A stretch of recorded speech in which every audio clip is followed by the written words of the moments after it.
Hello, welcome to another wiki procedure, and today we are going to look on how you can export goods in Kenya. Down here below, we have given you a link which is going to direct you to our wiki procedure website page where we have given you detailed information about exporting goods into Kenya. On the right hand side of our screen, we have given you a select language option, and through here you can click this downward pointing arrow and select the language which you find easy for you to understand. And by selecting that language, all the information on our wiki procedure website page will be translated to the language of your choice. And you can easily revert back to English by clicking on English once again.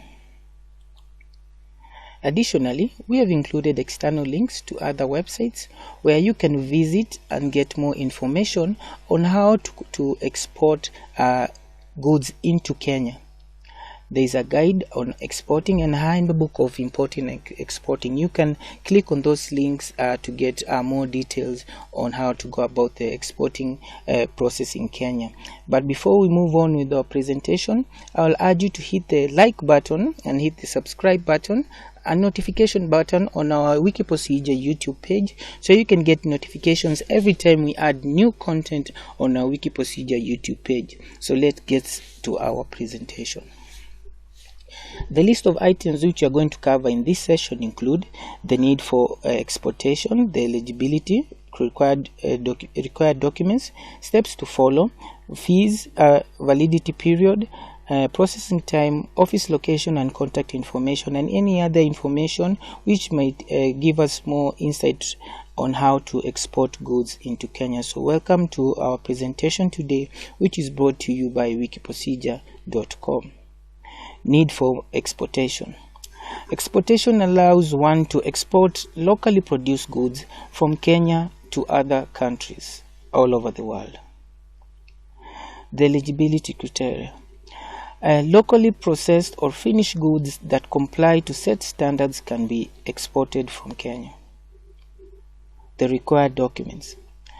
The following documents are required for a typical exportation transaction. You need your identity card or passport, your KRA PIN, the commercial invoice, bill of lading or airway bill, packing list, certificate of origin, certificate of compliance, shipping order, and all other necessary permits. Note that as with imports, these documents need to be lodged together with the customs declarations to clear the goods for export. You can engage a freight forwarder to do the documentation on your behalf. Steps to follow when making the application. The process of exporting in Kenya is usually less complicated than that of importing, and it's advisable you acquire the service of a freight forwarder for you to get an easy time while exporting goods. And you need to note that this you can only apply in person, and there are two phases. There's those things which you are supposed to do before you take the order, and the second step is before the goods are sent. So before you take the order, ensure that you have a trade license. The trade license can be sourced from the county government which you are in. We have videos on how to get a trade license, and you can browse through our wiki procedure videos and also our wiki procedure website to see how you can acquire your trade license. Second, ensure you have secured an exporter's code number from the Kenya Revenue Authority. 3. Ensure that you have an export license if this is required. This is for some special goods which require an export license. We've included a handbook of goods and their categories in our wiki procedure website page to see which goods you require the export license and which ones you don't. So you can visit the wiki procedure website page and download that handbook of importation and exportation in Kenya. Ensure you have the necessary permits or certificate in case, for example, in case of fish, plant, and horticultural products and minerals, you need some special permits and certificates, and you can get help with this by appointing a freight forwarder who will prepare these documents for you in advance. Number 5, obtain the buyer specifications for the goods and the relevant authority requirements and ensure you can comply. Number 6, determine and organize adequate funds for acquiring the goods and for paying the relevant fees and permits for you to be able to export.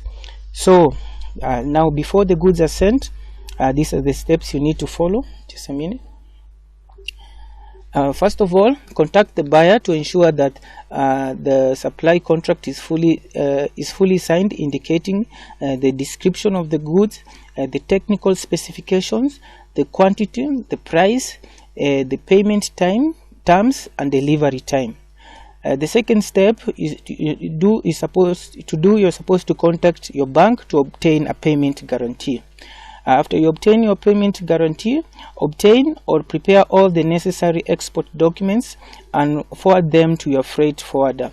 We've already mentioned those documents, so prepare those necessary documents, which include commercial invoice, certificate of origin, special licenses for special goods, the packing list, insurance for other goods. So make sure you have the necessary documents and forward them to your freight forwarder. The freight forwarder will also advise you on which documents you don't have, so he will help you acquire those other documents. Fourthly, the freight forwarder will then book space on the transport vessel, which is going to transport the goods which you want to export, and prepare the customs declaration forms and lodge them with the customs department. After this, you can now release the good to your freight forwarder for shipping. And before shipping, the goods will be inspected by all relevant authorities and cleared for export. These authorities include the Kenya Bureau of Standards, the Kenya Revenue Authority, so that they may determine the quality and also determine if duty is to be paid or if there is any taxes to be paid. And after inspection of the good, the good now will be able to be delivered to the vessel for loading. After this, a bill of lading or airway bill will be issued to the freight forwarder exporter. So forward the export after being issued with the bill of lading or airway bill, forward the export document to the bank for you to receive the payment from your buyer. So it's just that simple. The fees. The exporting costs may vary depending on the nature of good and trade agreements. There are some areas where there is free trade. Some areas there are barriers of trade, so you have to pay higher taxes. Some areas that are far away and you have to even pay more. And there are some areas which they have different trade treaties. So depending on nature of goods and trade agreements between countries, it will determine the exporting costs. And in Kenya, the East Africa Custom Management Act describes the value of goods for export, including the cost of goods, also the transport and all other charges up to the time of delivery of the goods on board of the exporting aircraft or vessel, or at the time of exit from the country. So in East Africa, we have the East African Custom Management Act, and we have included the link on our wiki procedure website, and it determines the value of exports and how much is supposed to be paid. And if the good is not the good which you're trying to export is not there, a similar good will be used as a proxy to determine the price. Also, thirdly, the Custom and Excise Act specifies the goods upon which export duties are charged and the rates are applicable. So we have also included the act on our wiki procedure page. The validity period is forever. The processing time, this depends on the mode of exportation. That's the transportation mode. By air is usually faster, by sea takes a little bit longer time, by rail fairly moderate time. So this depends on the mode of exportation and the distance between Kenya and the importing country. The office location and contact information of relevant authorities: the Custom Department of KRA, the head office, there are Times Towers, Haile Selassie Avenue, Nairobi, Kenya. You can visit them at their website of kra.go.ke. An affiliating institution, which is the Export Promotion Council of Kenya. They are located at Anniversary Towers at University Way. Their website is epc.go.ke. Other information is that valuation of exports. The East Africa Customs Management Act describes the value of goods for exports, including the cost of goods, the transportation, and all other charges up to the time of delivery of goods on board the exporting aircraft or vessel, or at the time of exit from the country. You've already mentioned that. And the assessment of duty, and the fourth schedule of the Customs and Excise Act specifies the goods upon which export duties are charged and the rates applicable. Also, the Minister of Finance, by notice in the Kenya Gazette, may amend the rates of duty for exports by increasing or decreasing them. So duties are determined by the Custom and Excise Act, and the valuations are determined by the Custom Management Act. That is in Kenya. So thank you for watching. I wish you all the best. As we had mentioned, the exportation is quite fairly simple. And before we leave, I'll urge you to click the like button, the subscribe button, and the notification button, so you can get notifications every time we upload new content on our Wiki Procedure website page. So once again, to recap very quickly,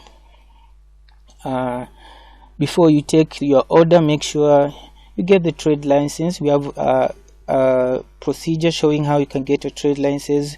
Make sure you have your exportation code, your export license, have all the necessary permits, obtain the specifications from your buyer to make sure you are sending what the goods on the specific specifications. Don't send different goods from the buyer specification, and determine determine and organize the adequate funds which you may need for the export services. And before goods are sent, make sure you contact the buyer to ensure that the supply contract is fully signed. Contact your bank to get your payment guarantee, and obtain and prepare all the necessary documents and forward them to your freight forwarder. Your freight forwarder will then take over from there. He's going to lodge the documents with the Customs Department, who will come in and inspect the goods, and if everything is okay, if there is any duties and or customs to be paid, or levies to be paid, you're supposed to pay them. After this, a bill of lading and airway bill will be issued, and after being issued with that, forward that bill of lading to the bank again for you to receive your payment. So it's that quite simple.